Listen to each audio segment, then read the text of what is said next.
que durante la dictadura también hubo otro ciclón que fue el ciclón del dolor por los desaparecidos, como recién te habrán contado, en el año 77.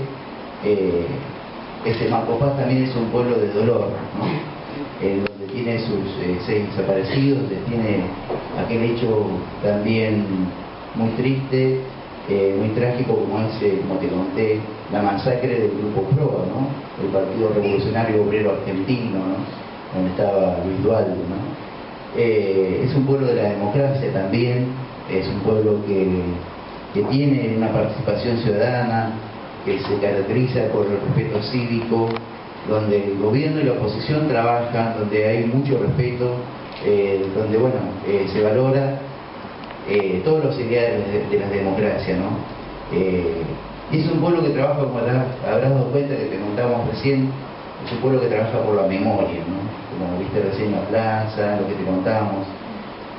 Hoy también vamos a reconocer, con tu permiso también, a Mercado, que hizo un corto chiquito que se llama No Olvidar. Por eso el municipio de Marcos Paz, a través de la Dirección de Derechos Humanos, le va a dar un reconocimiento a ella.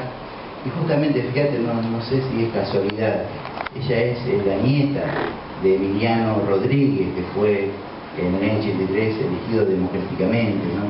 Hasta ahora, gracias a Dios, ininterrumpidamente hemos tenido los gobiernos entre el radicalismo, el peronismo y otro también partido de la Alianza, ¿no? Fíjate que la nieta de aquel intendente, cuando resurge la democracia, que no milita políticamente, hizo un trabajo que me parecía importante reconocerlo públicamente, ¿no?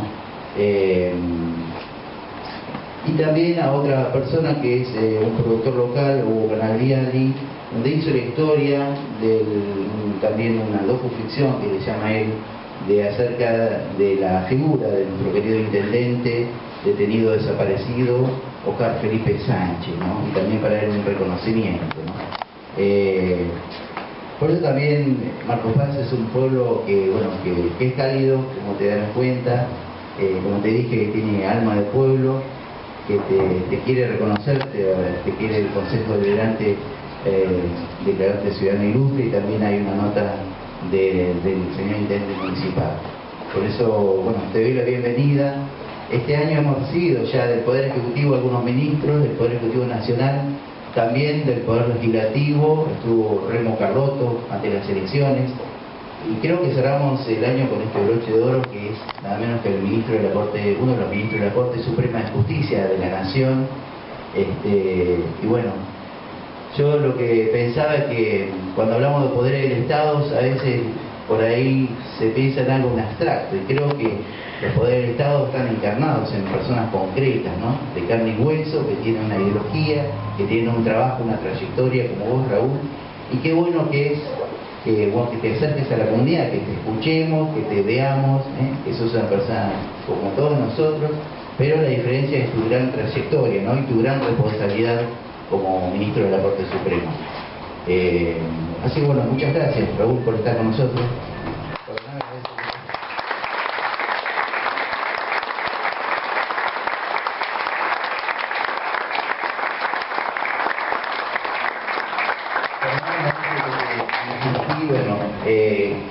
Qué bueno que se dio en esta fecha, porque ya estamos libres de toda especulación eleccionaria, digamos, ¿no? Ya pasaron las elecciones, o sea, qué bueno que alrededor de la fiesta, justamente en este día 19 y 20 de diciembre también, que son muy caros los sentimientos argentinos, que podamos no olvidar y que podamos seguir caminando hacia adelante, ¿no? Con compromiso, ¿no? Así como te agradecemos. Invito al presidente del Consejo Deliberante, el señor profesor Víctor Magni, para que haga lectura de la declaración. Buenas tardes a todos, señor doctor. En nombre del Servicio Municipal, del señor de Paz, también presidente del recinto, de mis compañeros concejales y al mío pueblo que lleva nuestra bienvenida a nuestra localidad, voy a hacer lectura a un decreto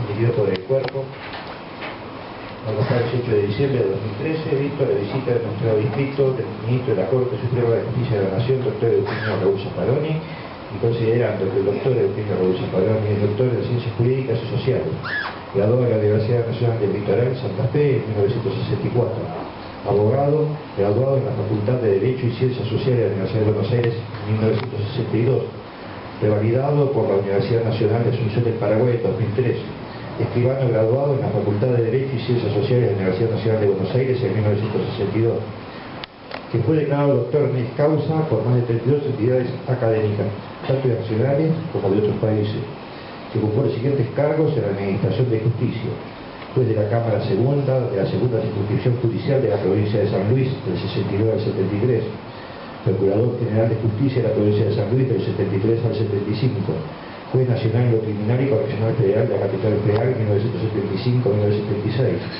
Juez Nacional en lo Criminal de Sentencia de la Capital Federal, del 76 al 84, Juez de la Cámara Nacional de Apelaciones en lo Criminal y Correccional de la Capital Federal, 1984-1990, Ministro de la Corte Suprema de Justicia de la Nación, del 2003 a la actualidad, que es autor de numerosos artículos, folletos y trabajos breves, participa en publicaciones periódicas nacionales e internacionales, prólogos y presentaciones, comentarios bibliográficos, proyectos y trabajos legislativos, artículos periodísticos, opiniones y dictámenes, traducciones, participación en congresos y seminarios, cursillos y ciclos de conferencia y clases extraordinarias.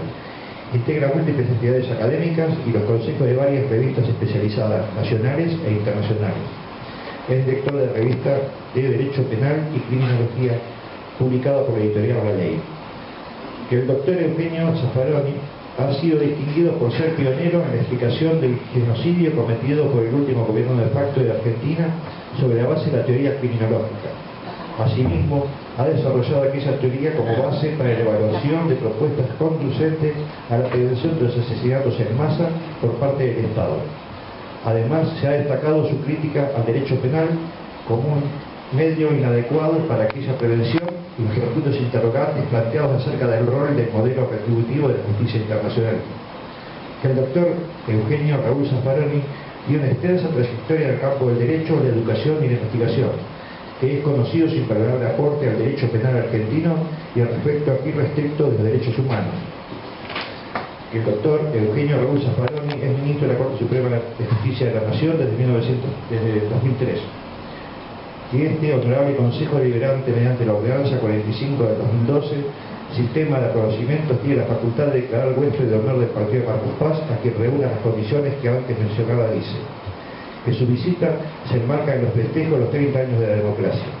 Que el honorable Consejo Deliberante del partido de Marcos Paz, en uso de las facultades, sanciona con fuerza de decreto número 38 del 2013, declarar al doctor Eugenio Raúl Zaffaroni huésped de honor del partido de Marcos Paz. Artículo segundo, entréguese copia de este decreto al antes mencionado. Artículo tercero, después.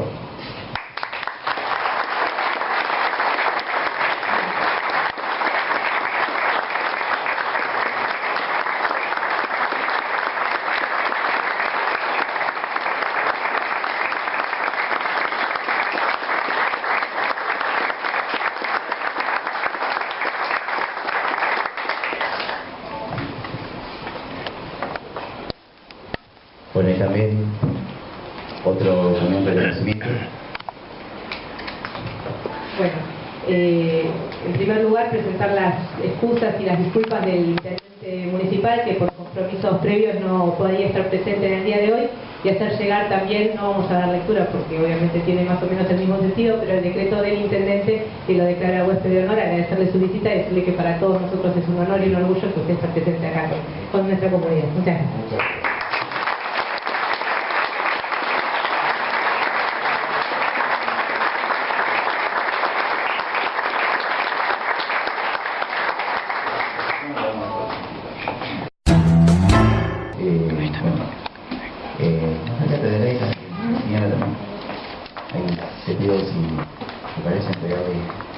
Diplomita.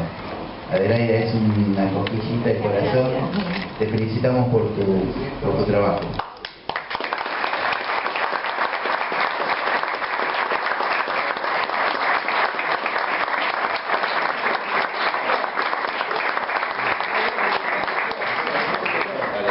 Y a la mamá de Hugo, también.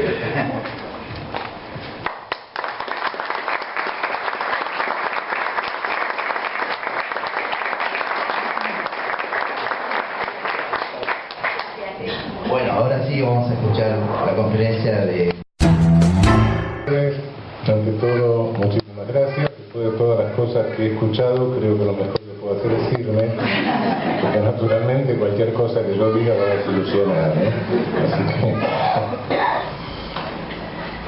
yo les agradezco muchísimo la invitación, les agradezco a Guillermo, al amigo Alejandro, Maximiliano y toda la cordialidad con que he sido recibido y la insistencia que han tenido para que vengan. Realmente, bueno, me asombra siempre. Creo que, bueno, por suerte es la primera vez que me escuchan acá. Mi mayor asombro es cuando hablo una vez y después me vuelven a invitar.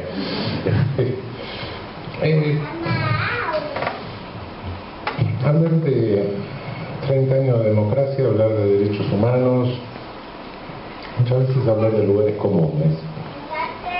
Se repiten una serie de frases, se repiten historias, relatos, pero quizá lo que no se aclara muy bien respecto de los derechos humanos es su génesis. ¿Qué fue pasando? Porque cuando tenemos que hablar de derechos humanos nos viene una historia que nos cuentan desde el centro, desde el hemisferio norte, y daría la impresión que los derechos humanos nacieron en 1948. Un día se juntaron unos cuantos señores y dijeron: vamos a hacer una declaración universal de derechos humanos. Bueno, la señora Rupert, el ministro de Gaulle, bueno, armaron una declaración y salió, cuyo primer artículo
en América Latina es complicado.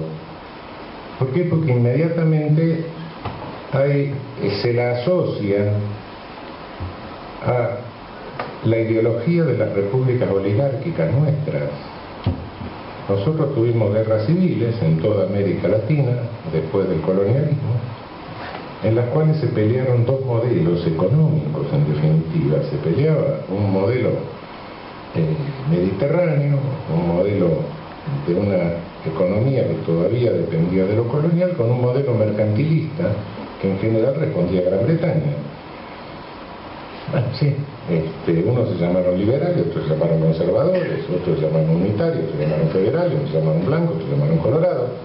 Y cuando terminan esas guerras fratricidas, se instalan repúblicas extrañas que fueron repúblicas oligárquicas, desde Porfirio Díaz en México hasta la oligarquía vacuna nuestra. Repúblicas que tenían constituciones democráticas, liberales, que decían que el pueblo, que la soberanía salía del pueblo, pero en realidad era un grupo de terratenientes que se había repartido el territorio, donde la ciudadanía no existía, la gran masa del pueblo estaba excluida, y ellos lo legitimaban diciendo: nosotros somos racialmente los superiores, tenemos la cabeza más grande, conforme a una ideología que venía de Spencer, un reduccionismo biológico, racista. Y eso fue toda nuestra región. Bueno, esas repúblicas oligárquicas, que eran proconsulares de los intereses del imperialismo de turno, le robaron a nuestros próceres verdaderamente la vocación liberal, el auténtico liberalismo. El auténtico liberalismo, claro, el auténtico liberalismo era el de San Martín, era el de Bolívar, era el de Sucre. ¿Y qué pasó? Los asaltaron, les robaron la ideología primitiva de dignidad del ser humano. San Martín, Bolívar, toda esa gente nunca fueron racistas, trataron de liberar al indio, trataron de abolir la esclavitud, fueron asaltados, sí. Bolívar se murió un rato antes de que intentaran matarlo de nuevo, a Sucre lo asesinaron, sí. Moreno se murió de una extraña indigestión mientras estaba en viaje. Sí, qué raro, ¿no? Qué raro, pasaron muchos años. Y un día se cae el avión del presidente de Ecuador, y a los 3 meses el de Panamá. Y un día se muere en un accidente Kubitschek, y a los 3 meses le da un infarto a yugular. Fueron muchos años, sí, pero quizá los métodos no hayan cambiado del todo. Muchos años en que se atribuyó el monopolio del derecho, de la democracia, del liberalismo, el grupo que más ensució esos calificativos, el que lo arrastró por el fango, el que lo desprestigió. No quiero poner ejemplos de otros países, pongamos el del nuestro. Quizá nuestros movimientos populares, tanto el radicalismo como el peronismo, hayan cometido algunos errores, sí los han cometido, como todos. Es posible, sí, admitámoslo. No admitirlo sería absurdo, sería decir que hay algo perfecto, no existe. Pero esos errores, a veces abusos, a veces autoritarismo, sí, perfecto. Pero empalidece totalmente frente a lo que hicieron los movimientos que trataron de contener la expansión de ciudadanía real. Yo me pregunto si es liberal bombardear la Plaza de Mayo. Yo me pregunto si es liberal fusilar in situ personas como hizo Uriburu. Yo me pregunto si es liberal derogar una constitución por decreto. Y me pregunto si es liberal matar 30.000 personas. Si esos son los que se llenan la boca con esos adjetivos, lo que sucede en nuestro pueblo cuando a veces dicen nuestra población no tiene sentido jurídico, no cree en la ley. Pero ¿cómo va a creer en el discurso, en ese discurso? ¿Cómo va a creer en adjetivos que le robaron a nuestros próceres y los asesinaron para arrastrarlos por el fango de sus intereses sectarios? Y además, si lo vemos en perspectiva histórica, ¿qué fue lo que hicieron? El proceso de descolonización no termina el 9 de julio de 1816. Empieza y todavía no terminó. El proceso de descolonización sigue. Ha habido un momento de colonialismo en el mundo con la revolución mercantil, ha habido un momento de neocolonialismo con la revolución industrial y hay un momento de globalización que es un momento de nuevo reparto del poder mundial. En todos hemos llevado la peor parte. Hemos sido parte, sí, sin duda, pero hemos llevado la peor parte. Me dirán, bueno, ¿qué tuvimos que ver nosotros con la revolución industrial europea? Y si no le mandábamos, si no éramos fuente proveedora de medio de pago y de materias primas, la revolución industrial no se podía haber hecho. Claro que para arrebatarnos la fuente de pago, el oro, la plata y las materias primas nos hicieron pelota, pero eso es otro problema. Cometieron no solo un genocidio, sino un transporte masivo de población de África a América, que si dicen hoy que el delito de genocidio no es prescriptible, bueno, correcto, yo admito que no es prescriptible el delito, sí, bueno, los que lo hicieron se han muerto, pero tampoco debe ser prescriptible entonces la acción civil reparatoria. Habría que discutirlo. La imprescriptibilidad no solo sería penal, sino también civil. En definitiva, seguimos peleando por una descolonización, pero hoy, ¿cuál es el panorama de los derechos humanos en el mundo?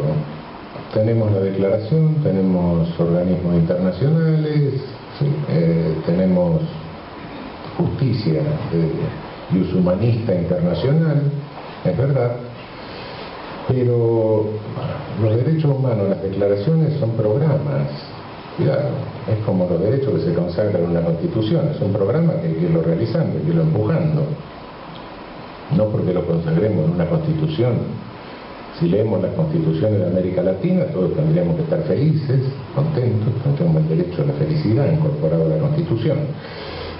No, cuidado, si el programa de derechos humanos se realizase totalmente, y no sé si algún día se podrá realizar en forma completa, bueno, nuestras sociedades se transformarían fundamentalmente. Es un programa, va marcando una dirección y constantemente hay que ir empujando en esa dirección, ir avanzando, ir haciendo avanzar el estándar de realización. ¿Y qué pasa con esto en el mundo de hoy? Yo no me llamo engaño. Hay un momento de retroceso de derechos humanos en el mundo contemporáneo. Si no lo vemos es porque nos volvimos autistas o estamos negando la realidad. Estamos teniendo un proceso de perturbación sensoperceptiva. Hay una lucha abierta en el mundo, hay una lucha abierta por el poder, un modelo que se resiste a cualquier redistribución de renta, por mínima que sea.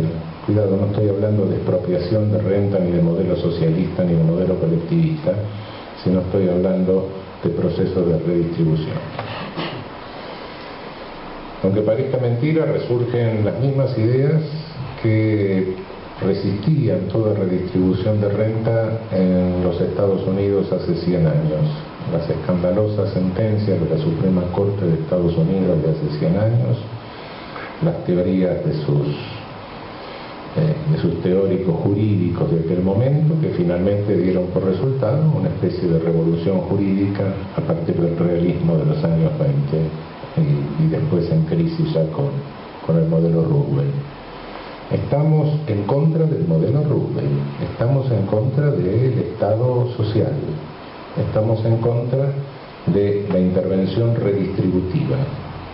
Eso es lo que está pasando hoy en el mundo.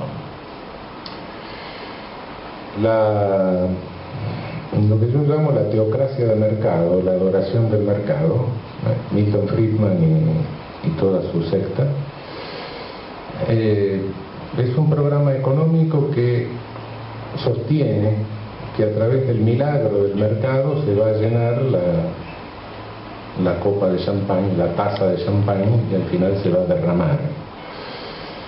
En realidad no se derrama nada si nadie empuja para que se derrame algo, y el único que puede empujar para que se derrame algo es el Estado. De modo que ese programa, lo hemos visto y lo vemos en la práctica, es un programa que necesariamente excluye Es un programa que en todas las sociedades provoca un cierto grado de exclusión, mayor o menor, depende de la sociedad, depende del grado que haya alcanzado, pero nuestras sociedades latinoamericanas, por regla general, son sociedades muy estratificadas, sociedades donde la polarización de riqueza es muy grande. Eso nos va generando más problemas. Donde hay una sociedad estratificada, muy estratificada, por regla general, el poder punitivo es más férreo, más tosco, más grosero, más violento. Las agencias del poder punitivo son más corruptas, son más autonomizadas. Las violaciones a garantías individuales, sociales, etcétera, son más flagrantes. Hay una relación inversa entre la violencia de una sociedad y el ingreso per cápita. No solo el ingreso per cápita, pero eso, si tomamos los 140 y tantos países de Naciones Unidas y decimos, bueno, ¿cuál es el índice de violencia que hay? ¿Y cuál es el ingreso per cápita? Y sobre todo si lo corregimos con el coeficiente de Gini, que es el que muestra la redistribución, nos vamos a dar cuenta que hay dos curvas que se cruzan. Cuanto mayor es el ingreso per cápita, menor es el nivel de violencia. Salvo Estados Unidos, que es un país muy particular, tiene ingreso per cápita alto y nivel de violencia alto. Pero si sacamos ese efecto, ese caso muy particular, el resto de los países, en el resto de los países las reglas se cumplen, o tiende a cumplirse marcadamente, por lo menos a partir de una generación. Si tenemos un modelo económico que necesariamente provoca exclusión, también necesariamente ese modelo económico pretende represión para la contención de la exclusión. Eso es inevitable. Los excluidos no suelen quedarse solos, tranquilos, esperando morirse. Siempre tratan de hacer algo y por ende hay que controlarlos. Y lo que estoy viendo en América Latina es una tendencia a un control pernicioso. No es el control del siglo XIX, no es el viejo control militarizado. Ese viejo control militarizado de los cosacos del zar ocupando los barrios precarios, eso ya no existe, porque no existe el zar ni existen más los cosacos, ya pasó la historia. Tampoco existe la revolución tomando el Palacio de Invierno, porque tampoco hay Palacio de Invierno. No, hoy es otra la forma, y lo vemos en nuestro país, pero más marcadamente en otros países donde los niveles de violencia son mucho más altos que en el nuestro. El juego está en fomentar las contradicciones entre los segmentos excluidos y carenciados de la sociedad. En la medida en que se fomentan las contradicciones, en la medida en que las víctimas, los victimarios, los politizados, los que sufren las consecuencias de todos los problemas sociales son los mismos, se matan entre ellos. En la medida en que se maten entre ellos, están ocupados en matarse y por consiguiente no pueden tomar conciencia ni coaligarse ni tener un protagonismo político razonable. A eso se juega. En algunos de nuestros países se persigue hasta la música de esos sectores. Ha habido persecuciones en Brasil acerca del funky de las favelas. Se los ha acusado de estimular el delito. Se ha pretendido incluso procesar a los músicos, se los ha procesado a algunos. Por suerte ha habido una reacción jurídica en contra y bueno, hubo una resistencia de los colegios de abogados, etcétera. Pero se ha llegado a eso. Se tiene tremendo temor de que esos segmentos tomen conciencia y cuanto más se maten mejor. Están ocupados en eso. Esa es la forma de control terrible, criminal, genocida. Y usé la palabra genocidio. Genocidio es un término jurídico. Es una definición legal que aparece en una convención internacional del año 48, que por cierto hace una definición de genocidio muy mezquina. El genocidio que aparece en la convención casi parece una caricatura del nazismo. Lo único que se caricaturiza casi es el holocausto, la Shoah, nada más. El resto no. Y esa definición internacional tan mezquina que ha dado lugar a que desde 1948 hasta hoy, frente a cada masacre de Estado, se discuta si es genocidio, si no es genocidio, si entra en la definición, si no entra en la definición. Incluso la de Camboya, que Pol Pot se cargó una cuarta parte de la población, 2,5 millones de habitantes, y se discutió, no, eso no es un genocidio porque no quería matar a todos los camboyanos, no lo quería extinguir. Bueno, ¿a qué se debe? Bueno, se debe a lo mismo que la Declaración Universal, seamos sinceros. El norte es mezquino, el norte quiere seguir dominando, el norte nos quiere seguir manejando, el proceso de descolonización no terminó. La definición de genocidio del 48 es mezquina porque se especulaba con que Stalin suscribiese el tratado y en consecuencia las muertes por hambre no se incluían. Los Estados Unidos no querían quedar enganchados con Hiroshima y Nagasaki y los europeos no querían quedar enganchados con las masacres que habían cometido en África. Bueno, pues hicieron una definición de esa naturaleza. ¿Y por qué la Declaración Universal? Es claro, después de matar 60 y tantos millones de personas, pero los 60 y tantos millones de personas los mataron en el centro, se mataron allá. Había habido muchos millones de personas muertos en el mundo por otras masacres colonialistas, neocolonialistas, y no hubo Declaración Universal. La Declaración Universal surge cuando el racismo se les enrieda en las propias manos a los autores del racismo y provoca esa catástrofe.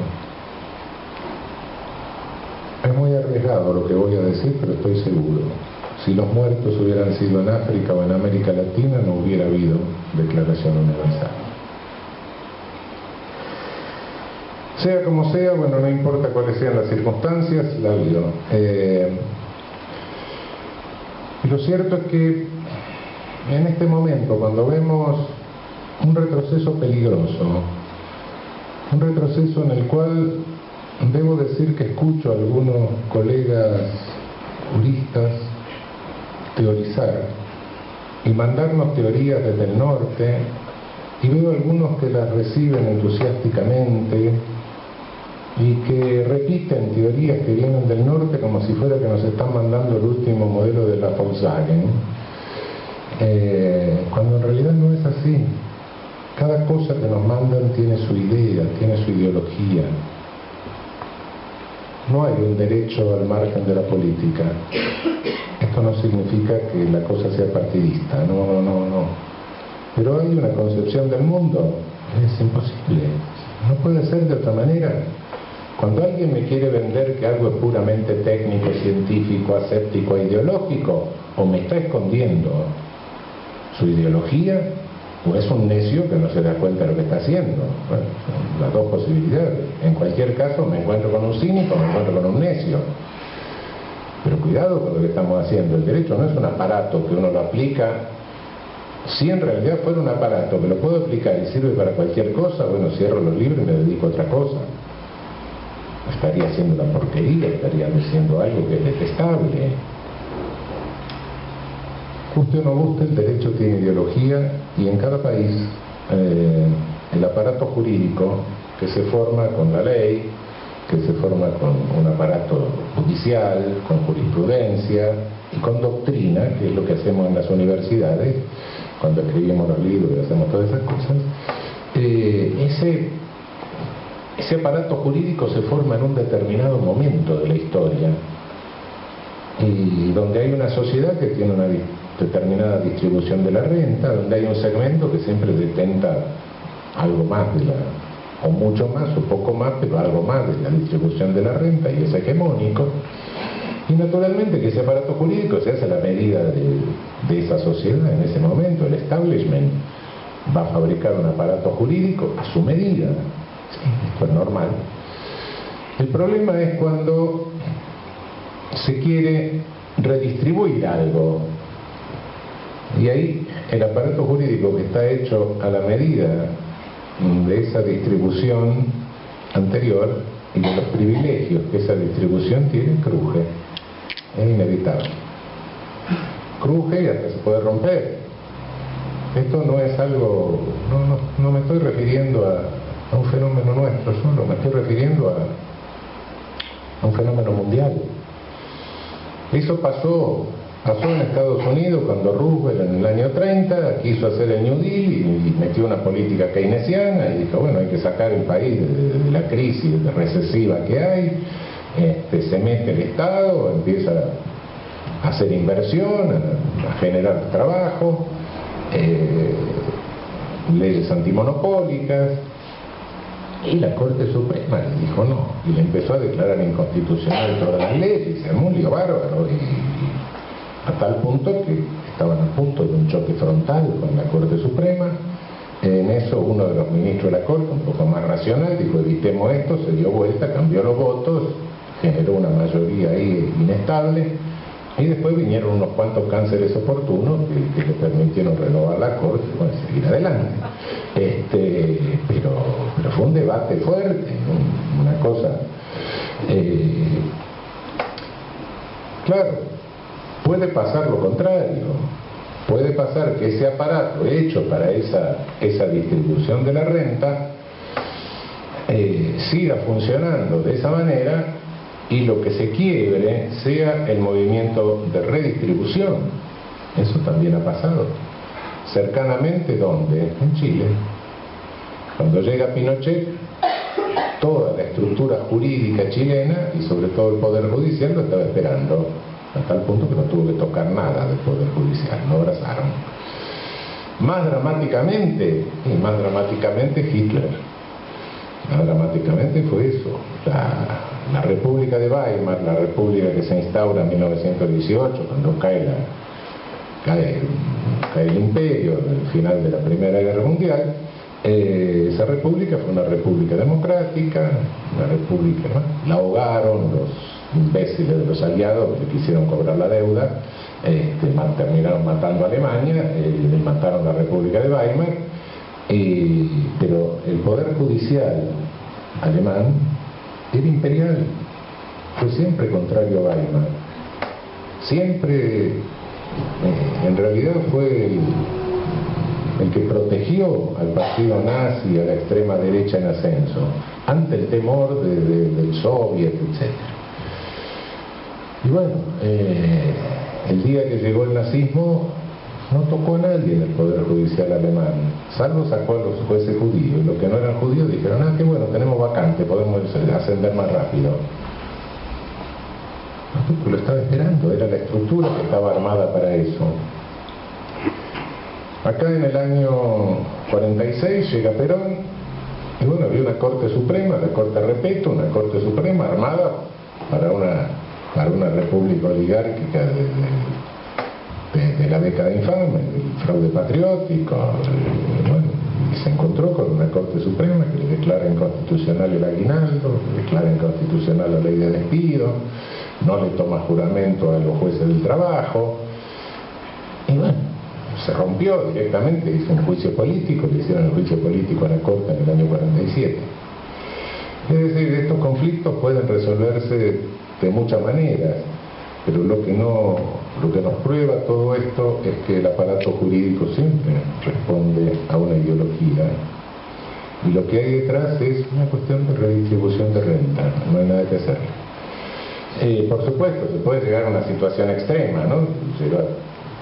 Camboya, que mencioné hace un momento, cuando llegó Pol Pot, resolvió el problema, fusiló a todos los jueces que había en el país, y bueno, fue más de un cuarto de la población, pero bueno, no importa. Naturalmente tampoco es el extremo de solución de un conflicto, pero el resentimiento, el resquebrajamiento que se siente cuando hay una política redistributiva es absolutamente inevitable en cualquier país del mundo frente a una estructura jurídica. Ahora bien, han pasado 30 años de la culminación, quizá del momento más alto, no sé de la culminación, pero sí del momento más alto de resistencia a este proceso de descolonización. Cuando repensamos un poco qué fue la dictadura del 76 al 83 en una perspectiva de 30 años, y hoy tenemos muy claro cuál fue la ideología que había detrás de eso, nos damos cuenta de que fue el momento de mayor resistencia a la descolonización. Nuestras Fuerzas Armadas fueron Fuerzas Armadas de ocupación territorial, nos ocuparon. La propia metodología que utilizaron era la metodología que habían traído de la escuela francesa. Era la metodología que habían usado los franceses colonialistas en Indochina y en Argelia. Esos franceses vinieron a la Argentina desde el año 57 y les enseñaron a nuestros oficiales de Fuerzas Armadas, les fueron llenando la cabeza. Esa misma ideología de seguridad nacional la agarraron los norteamericanos y después la divulgaron a través de unas simplificaciones manuales, como hacen eso siempre, a partir de la Escuela de Panamá. Pero nosotros tuvimos el raro privilegio de recibirla de primera mano de los colonialistas franceses de Argelia y Indochina. Ellos fueron los que pervirtieron la cabeza de nuestros oficiales de Fuerzas Armadas. Una ideología colonialista. Y en definitiva, cuando lo vemos, nos damos cuenta de que tuvimos un ejército de ocupación territorial. Tenemos que tener mucho cuidado con nuestros cuerpos, nuestras agencias, nuestra fuerza de seguridad. Seguimos teniendo policías de ocupación territorial. El modelo de policía que tenemos no es el modelo de policía democrático. Hemos copiado la Constitución de Estados Unidos, sí, pero no nos copiamos la policía de condado de los Estados Unidos, no tenemos el sheriff electo. ¿Qué copiamos? Y desde 1820 y pico que Rivadavia cerró los cabildos, que bueno, no sería muy democrático, pero era una institución local, y bueno, tuvimos una policía copiada del modelo borbónico, una policía de control territorial, y ese modelo hoy, tecnificado, ampliado, todo lo que se quiera, pero ese mismo modelo seguimos teniendo hoy, una policía militarizada, vertical, con poco contacto con la comunidad, por no decir a veces ninguno, desconfianza entre la población y la policía, reclamo de seguridad y al mismo tiempo rechazo del policía. No tenemos por qué ir a New York y ver qué pasa con el policía negro en Manhattan. No, tenemos la misma ambivalencia que estamos teniendo nosotros. El policía no es considerado un trabajador, tampoco no es considerado un miembro de la comunidad. Hay una cosa, hay un prejuicio, hay un estereotipo del delincuente, sí, hay un estereotipo del policía también, ¿no? Y ambos son prejuiciosos, seamos sinceros. Bueno, esta situación no puede seguir. Hace 30 años que tenemos gobierno constitucional, continuidad constitucional, tenemos que pensar las instituciones a la medida de la Constitución, a la medida de un Estado de Derecho democrático. Repensemos la policía comunitaria, busquemos modelos de policía, subamos la mira, busquemos modelos de policía imitables, pensemos en la policía montada de Canadá, Scotland Yard, la Bundespolizei alemana, Carabinieri italiano, la policía de las autónomas españolas. Empecemos a pensar. Lamentablemente tampoco habíamos pensado en las Fuerzas Armadas. hay algo en estos últimos 10 años que quizá se haya reparado muy poco. Ni siquiera los medios masivos de comunicación han dado importancia. Primero declaramos la inconstitucionalidad de la justicia militar. Después se derogó el Código de Justicia Militar. Con el Código de Justicia Militar se derogó la ley marcial. La ley marcial era la que usaba Uriburu para fusilar gente in situ. Con la ley marcial, no porque la ley marcial autorizara eso, pero era el pretexto que se usaba. Es discutible, muy discutible, que la ley marcial haya sido constitucional en algún momento, cuando nosotros tenemos la institución del estado de sitio en la Constitución. Pero, bueno, finalmente desapareció la ley marcial, el Código de Justicia Militar, la justicia militar, y desapareció la última previsión legal que preveía la pena de muerte, con lo cual no podemos dar marcha atrás por la abolición progresiva de la Convención Americana que está incorporada en la Constitución. Pasamos a ser un país abolicionista. Por más que la pena de muerte en el Código de Justicia Militar no se aplicaba desde el año 34, creo. Los fusilamientos del 56 no fueron por Código de Justicia Militar, fue por una decisión suprema de un poder revolucionario, entre comillas, ¿no? Es decir, fue directamente decir los mato porque quiero matarlos. Terminamos la historia. Los consejos de guerra habían sentenciado otras cosas. De ese modo, de alguna manera, eliminamos un elemento extraño que teníamos. Quizá eso permita que todo un replanteo de las Fuerzas Armadas en el futuro, y yo creo que tienen. Creo que en este siglo, en el siglo XXI, veo algunos pibes y pibas, creo que ellos lo van a ver más que nosotros. Creo que en el siglo XXI las Fuerzas Armadas pueden cumplir una función muy importante, porque son las únicas que tienen capacidad operativa como para hacer frente a fenómenos naturales, graves. Si mañana hay que desplazar población, son ellos los que lo pueden hacer. Este siglo es un siglo en que estamos amenazados por catástrofes naturales, por la destrucción que está haciendo el ser humano, y este modelo económico absurdo por la destrucción que está haciendo de las condiciones de vida humana en el planeta. Algunos dicen que pone en peligro la vida del planeta. No, la vida del planeta no la pone en peligro, el planeta va a seguir, no se preocupen. El planeta tiene como 40.000 millones de años por delante.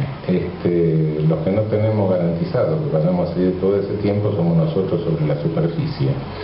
Y eso es lo que puede llegar a eliminar este sistema. Un sistema que hace que más de un tercio de la población del mundo tenga hambre.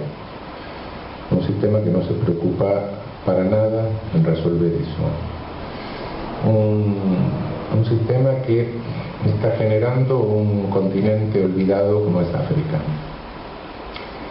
Y un sistema que está generando en nuestra región gravísimos problemas. Claro, el crimen organizado, me dicen. Sí, crimen organizado, sí. Sí, sus agencias operan como junta reguladora del precio internacional de la cocaína. Si el precio baja mucho, entonces aprietan. Si el precio sube mucho, aflojan. Es una cosa keynesiana que hacen, ¿no? Ese es uno de los tráficos. Sí. Después hay otras formas, otras cosas, modelos de crimen organizado. Naturalmente que todo esto tiene si se lanza a un país con una estratificación social fuerte, como es Estados Unidos, como es México, como es Centroamérica, naturalmente que tiene una mano de obra disponible a precio muy barato. Y ese es el gravísimo problema. Es decir, a medida que se pretenda que todo esto lo vamos a resolver con más represión, con más punitivismo, a medida que se pretenda esto nos vamos acercando más a la masacre y al genocidio. ¿Por qué?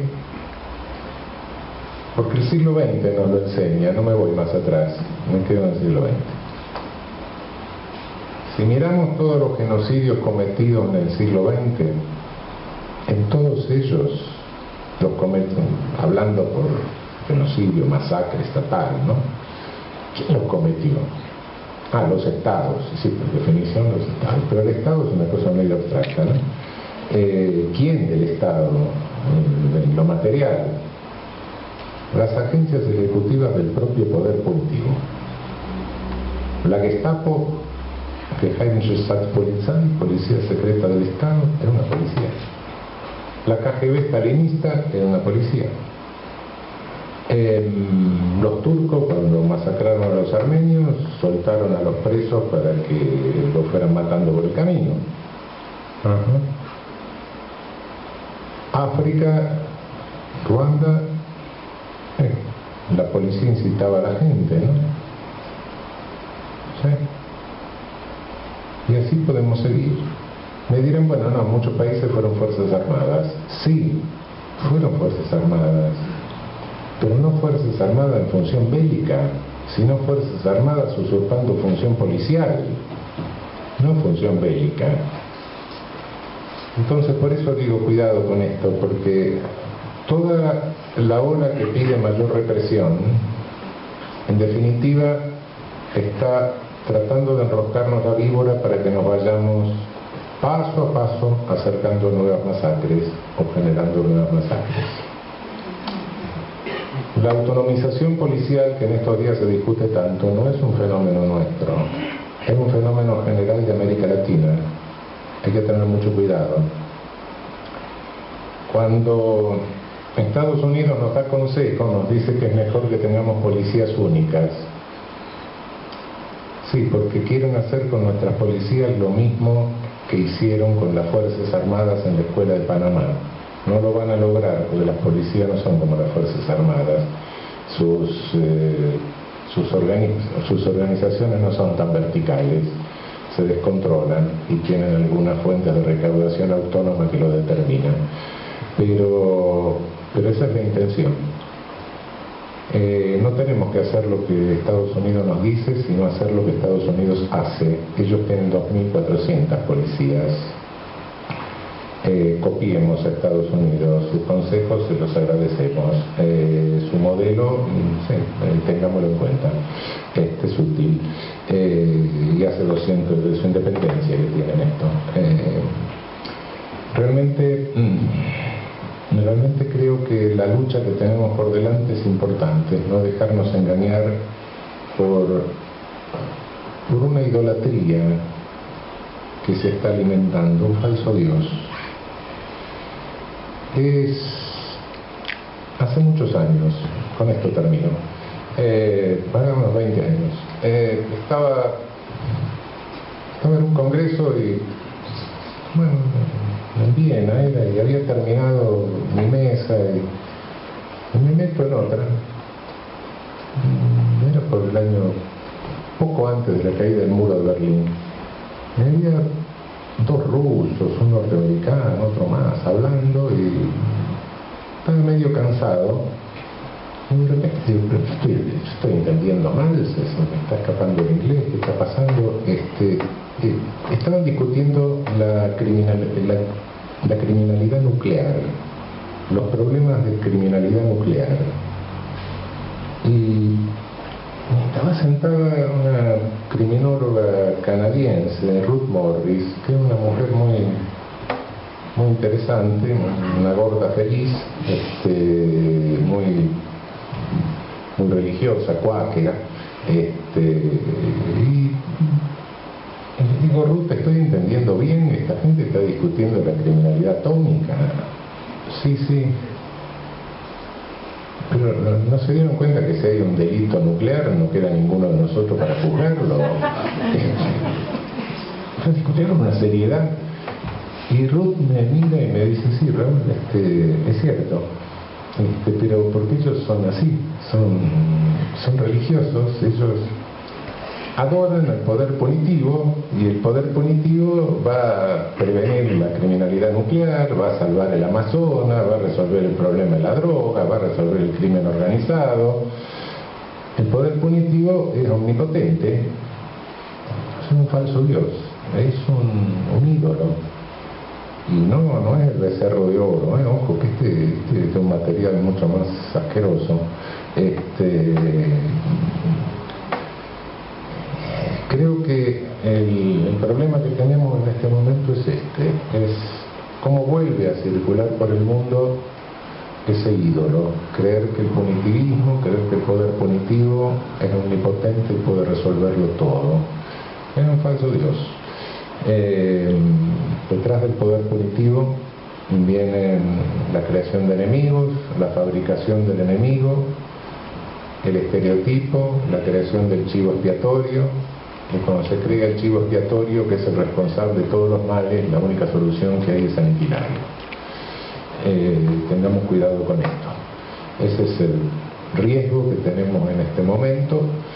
El modelito que se está armando o se pretende armar al servicio de una economía para pocos, al servicio de la consolidación de una distribución de renta que garantiza el privilegio de unos pocos y que va polarizando riqueza. Y esto no solo nos va pasando a nosotros, sino que lo grave del caso es que vemos que datos de esta naturaleza nos dicen los economistas en Estados Unidos, datos de esta naturaleza están pasando con las políticas económicas que se están articulando en Europa, de modo que no quiero quitarles el sueño esta noche. De ninguna manera creo que los años que vengan van a ser años tranquilos, van a ser años de lucha, van a ser años de pelea en todos los frentes. Pero yo confío en algo que dijo un filósofo famoso: el ser humano no es racional, pero puede llegar a serlo, y confío en eso. No, muchísimas gracias.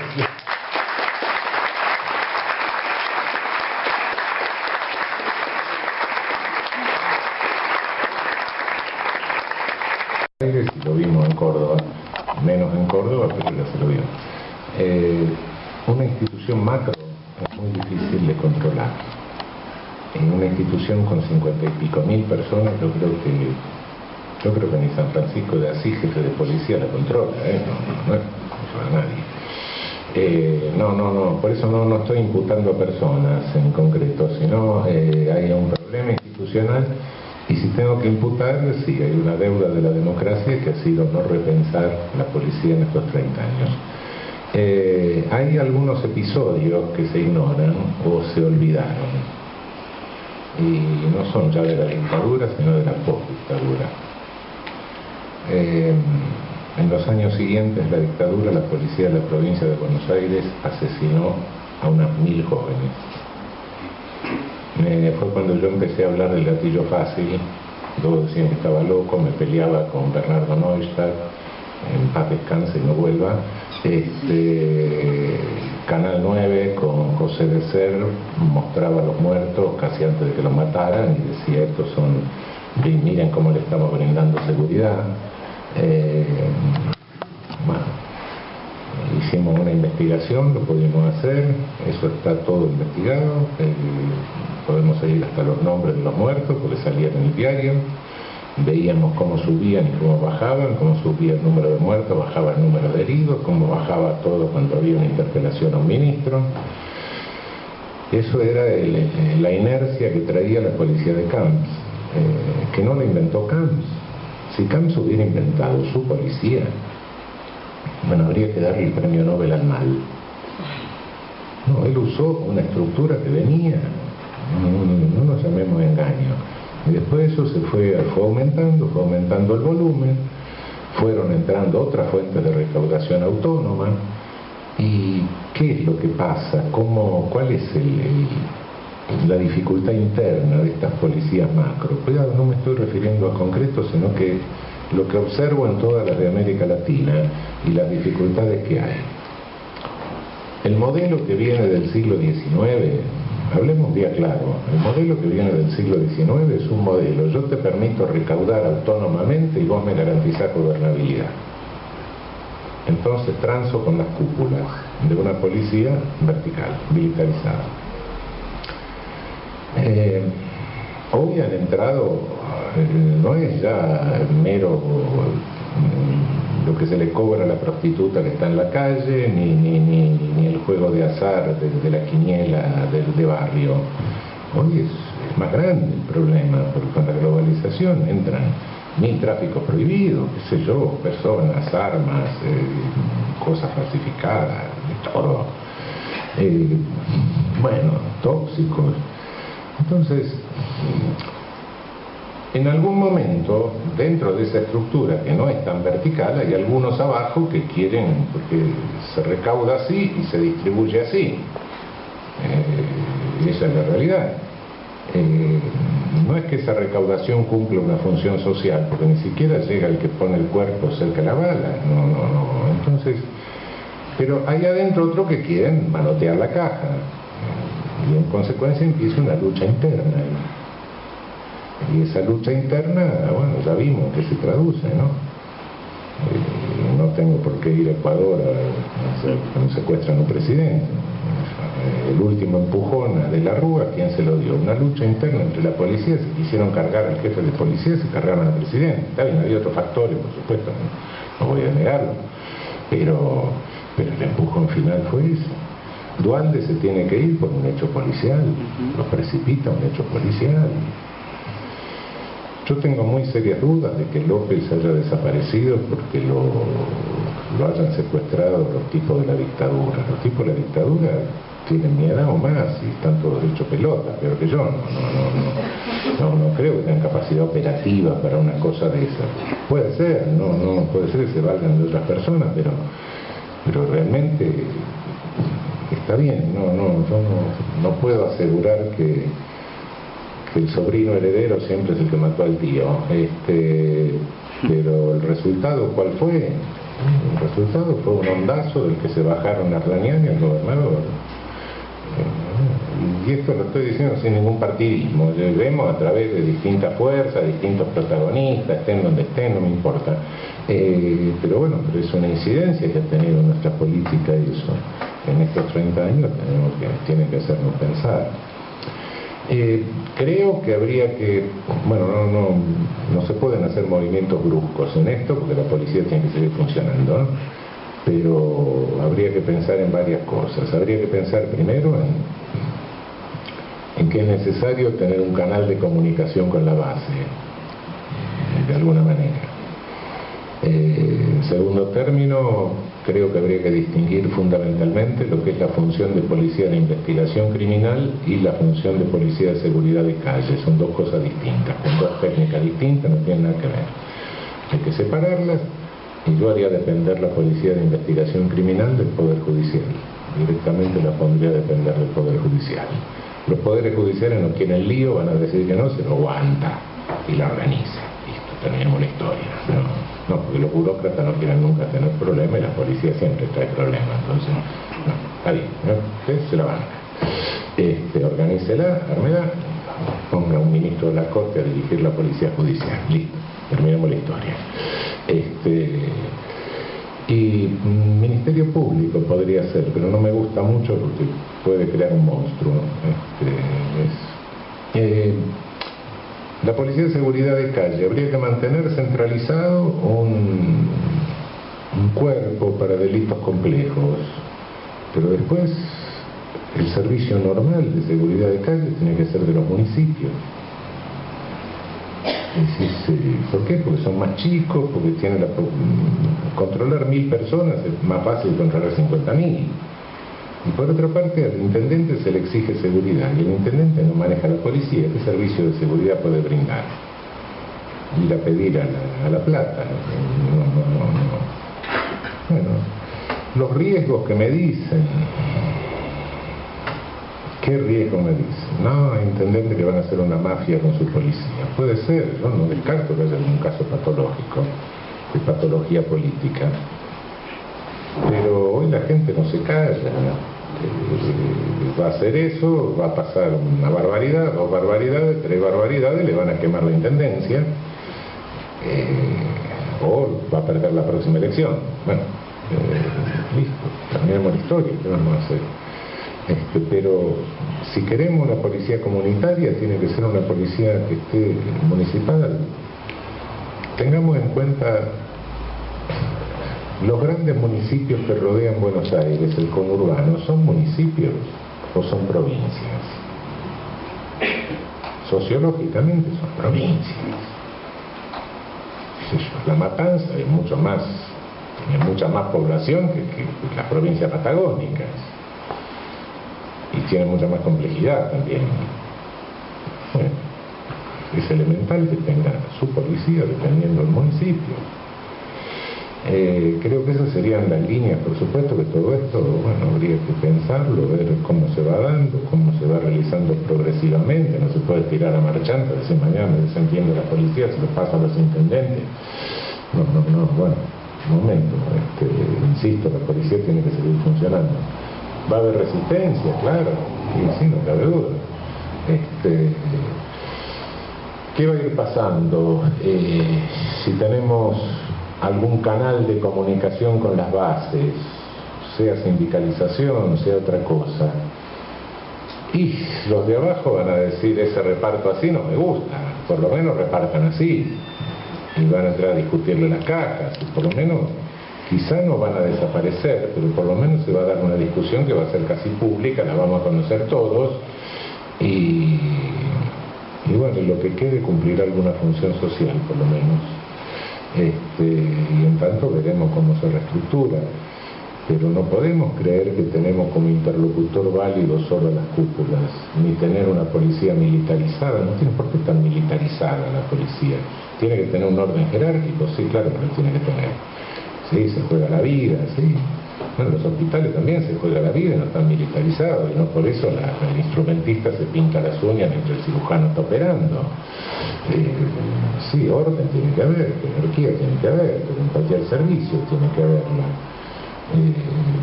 Es un servicio civil fundamentalmente.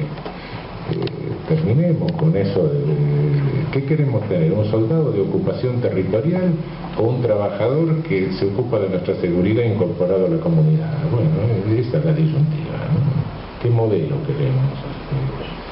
Estamos en el primero, bueno, vamos marchando al segundo. Hay que pensarlo, pero creo que ese es el rumbo.